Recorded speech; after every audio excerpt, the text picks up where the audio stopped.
Olá, tudo bem? Seja bem-vinda, seja bem-vindo ao The Deep Dive. Olha, hoje a gente vai mergulhar num universo que é fascinante, que é o da ovinocultura. E a pergunta que guiou a gente foi a seguinte: por que tantos projetos, sabe, que nascem daquela paixão genuína por ovelhas, acabam em frustração, em abandono? Para investigar isso, a gente foi atrás de um material espetacular do canal ovinos.com. Quem é da área conhece, sabe da qualidade. É um conteúdo muito pé no chão, profissional. E a nossa guia nessa história é a Carla, uma criadora que tem, assim, mais de 20 anos de experiência. E ela não é só criadora, ela é zootecnista, veterinária, então ela viveu na pele o que ela ensina. E sabe, ao analisar o material dela, o que mais me chamou a atenção não foram nem os erros técnicos, mas a psicologia por trás da desistência. Parece uma história sobre a colisão, assim, brutal entre a expectativa e a realidade. Exato. E o mais interessante é que essa colisão ela não é exclusiva da ovinocultura, né? Não mesmo. O que a Carla descreve é um padrão. Um padrão que a gente vê em qualquer área quando alguém tenta transformar um hobby, uma paixão, em profissão. É aquela transição do amadorismo, que é movido pelo encanto, para o profissionalismo, que exige método, resiliência. A ovelha, nesse caso, é só o cenário de uma lição de negócios muito, mas muito mais ampla. Perfeito. Então vamos começar por aí, por esse encanto. A Carla descreve a cena inicial, aquela que atrai tanta gente de uma forma muito vívida. São animais pequenos, né? Considerados dóceis, que não precisam daquela vastidão de terra que um rebanho de gado exige, por exemplo. Sim, o investimento inicial parece, à primeira vista, bem mais baixo. Exato. A frase que ela usa é a isca perfeita. Parece simples e muito promissor. E essa isca é engolida com gosto. É aí que a armadilha se fecha, né? A própria facilidade aparente da atividade se torna um maior risco. Como assim? A pessoa é seduzida por essa simplicidade e, sem perceber, ela subestima completamente a complexidade do que está por vir. É o que a Carla chama de entrar no negócio pelo encantamento, sem nenhuma preparação real. E essa falta de preparo tem consequências práticas imediatas, certo? Não é uma coisa, sei lá, abstrata. De forma alguma. Ela detalha isso muito bem. É gente que começa sem um plano de negócios mínimo, sem entender o ciclo produtivo de uma ovelha. Que, aliás, a biologia não se importa nem um pouco com a nossa pressa. O ciclo de gestação é de 5 meses e ponto final. Claro. As pessoas entram sem saber escolher uma matriz de qualidade, que é a base de tudo, ou como alimentar os animais corretamente para cada fase da vida deles. E o ponto que talvez seja o mais negligenciado: entram sem conhecimento básico sobre as doenças mais comuns, que podem, assim, dizimar um rebanho em questão de dias. Então, por trás disso tudo, existe uma crença, quase uma fantasia, de que o retorno financeiro vai ser rápido e fácil. Exatamente. É a mentalidade do comprei as ovelhas em janeiro, em março já estou lucrando. Sim. Essa fantasia é alimentada por uma cultura de empreendedorismo de palco que vende sucesso instantâneo. Mas no agro, a realidade biológica e econômica ela é implacável. E essa crença é a semente de quase todos os problemas que vêm depois. E leva à conclusão inevitável que a Carla apresenta, que é tipo a espinha dorsal de toda a discussão dela. Ovinocultura é um negócio. Ponto. Simples assim. E como qualquer negócio, quem não planeja, não sobrevive. A frase dela é curta e fatal. Quem não planeja, paga o preço. Certo. Se a falta de planejamento é a doença, os sintomas devem ser devastadores. A fonte que a gente usou menciona a mortalidade alta como o primeiro grande motivo de desistência. Mas, pensando aqui, a mortalidade me parece mais uma consequência, sabe? O resultado final de uma série de falhas, do que um erro em si. O erro verdadeiro não é a falta de conhecimento que leva até ela. Exatamente essa análise da Carla e é brilhante. Ela diz que a mortalidade não é o problema, é o placar final de um jogo que foi perdido muito antes. O placar final, gostei disso. É o que ela chama de soma de erros. É o manejo errado no dia a dia, a falta de um controle de verminose sério e estratégico, falhas básicas de saneamento na propriedade e, o mais comum, nutrição inadequada. É um efeito dominó, então. Perfeito. Você erra um pouquinho na alimentação, a imunidade do animal cai, ele fica mais suscetível a vermes, adoece e morre.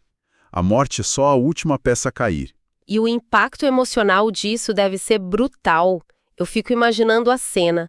A pessoa trabalha meses, talvez ajude no parto de um cordeiro no meio da noite, cria um vínculo. Sim. E dias depois o perde por algo que, no fundo, poderia ter sido evitado.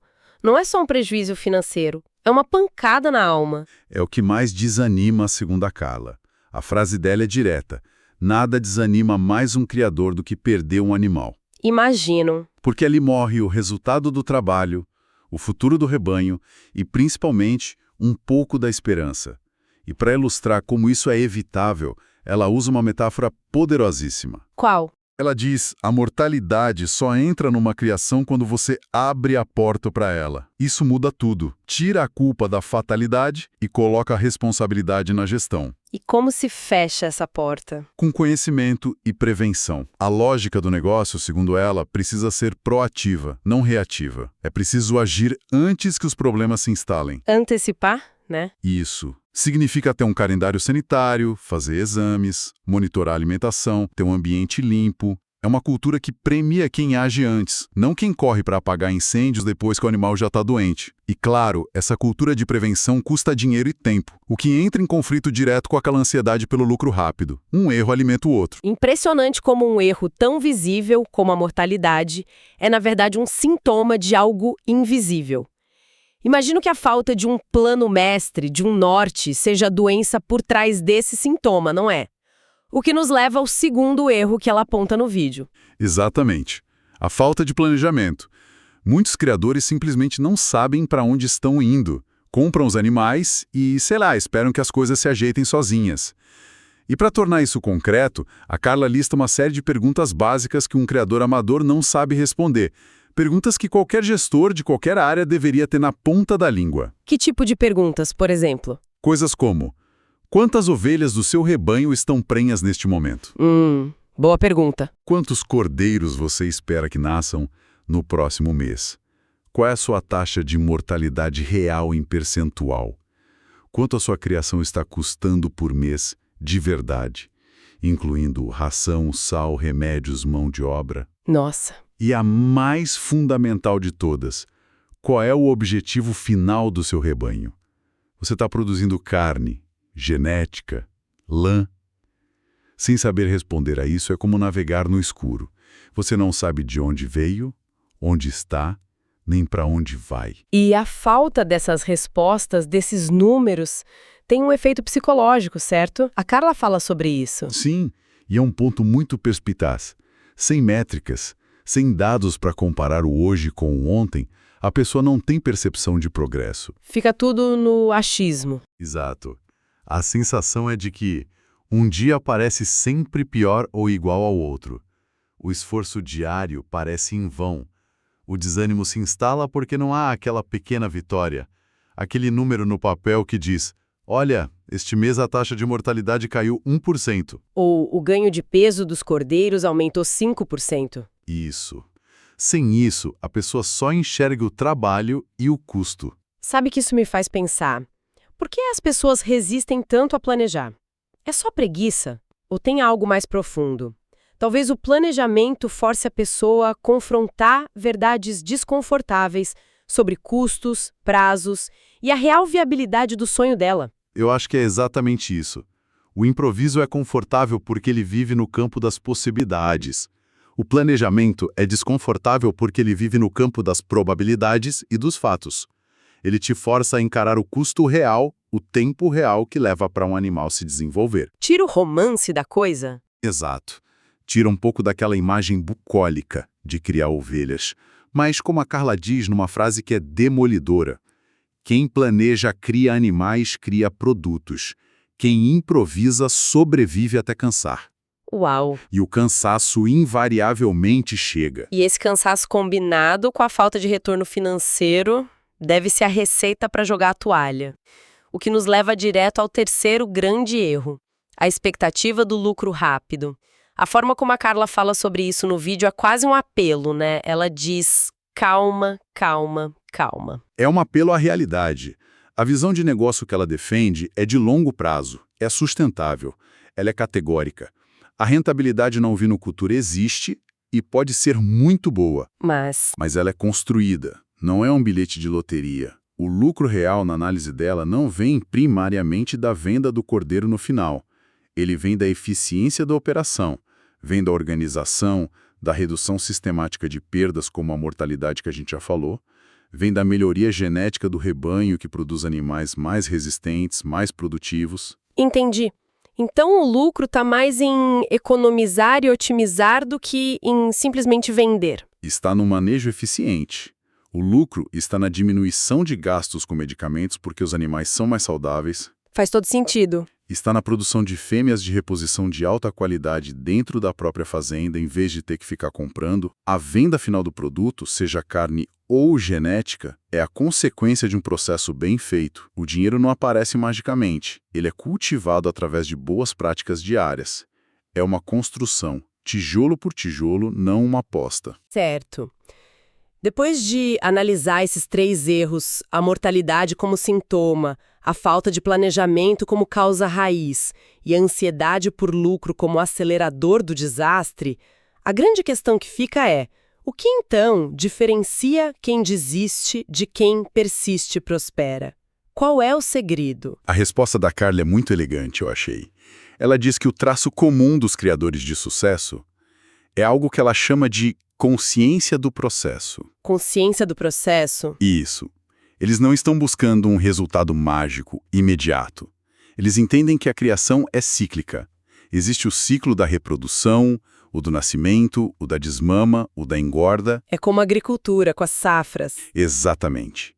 E o segredo do sucesso não está numa única ação heróica, mas em fazer pequenos ajustes diários, buscando ser um pouco melhor a cada safra, ano após ano. Mas essa consciência do processo não pode virar uma desculpa para a falta de resultados?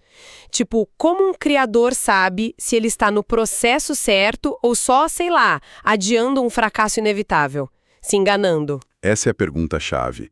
E a resposta está na diferença que a Carla faz entre rotina e manejo, que eu achei fantástica. Rotina e manejo. Rotina é mecânica.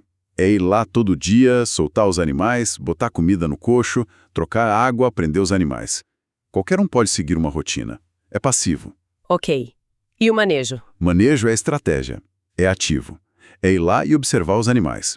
É avaliar o comportamento deles. É notar que uma ovelha está mais quieta hoje, que outra não comeu com o mesmo apetite. É estar presente de verdade. Tente com o que o rebanho está te dizendo.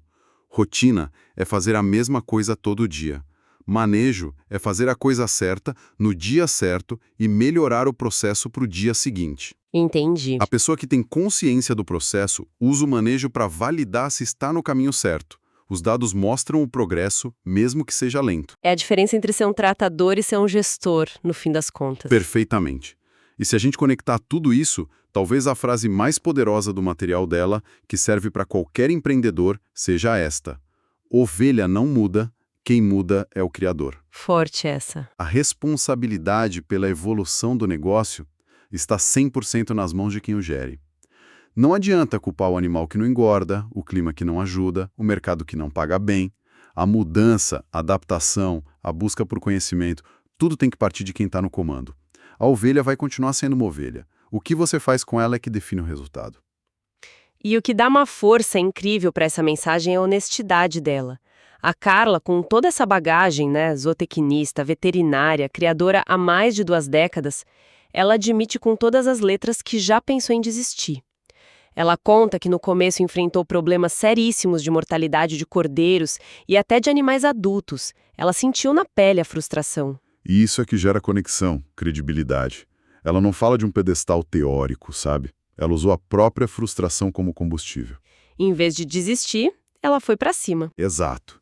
Ela foi buscar mais conhecimento, mais técnica, e foi aí que ela entendeu que a criação precisava ser tratada como um negócio, e não só como uma paixão.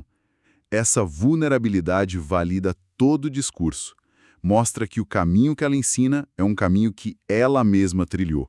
Fazendo uma síntese de tudo isso, então, fica muito claro. O sucesso na ovinocultura ou em qualquer empreendimento parecido não é uma questão de sorte ou de ter os melhores animais. É uma questão de mentalidade. É sobre enxergar a criação como uma empresa desde o primeiríssimo dia. Uma empresa que exige planejamento rigoroso, um foco quase obsessivo na prevenção em vez de na correção e um compromisso inabalável com o aprendizado contínuo. A análise da Carla e o trabalho que ela desenvolve lá no ovinos.com é, no fundo, uma aula de gestão, uma aula sobre como transformar paixão em um negócio sustentável. E isso exige disciplina. Sempre há mais a aprender. Sem dúvida. A transição da paixão para o lucro passa necessariamente pela profissionalização. Não existem atalhos. E isso levanta uma questão importante para a nossa reflexão final, inspirada diretamente na fonte. O vídeo deixa muito claro que é o criador que precisa mudar, não a ovelha. Então a pergunta que fica para quem nos ouve é: em que área da nossa vida, seja profissional ou pessoal, nós estamos esperando que a ovelha mude, que as circunstâncias se alterem, quando a verdadeira chave para o progresso está em mudar o nosso próprio manejo, a nossa própria abordagem e assumir 100% da responsabilidade pelo resultado?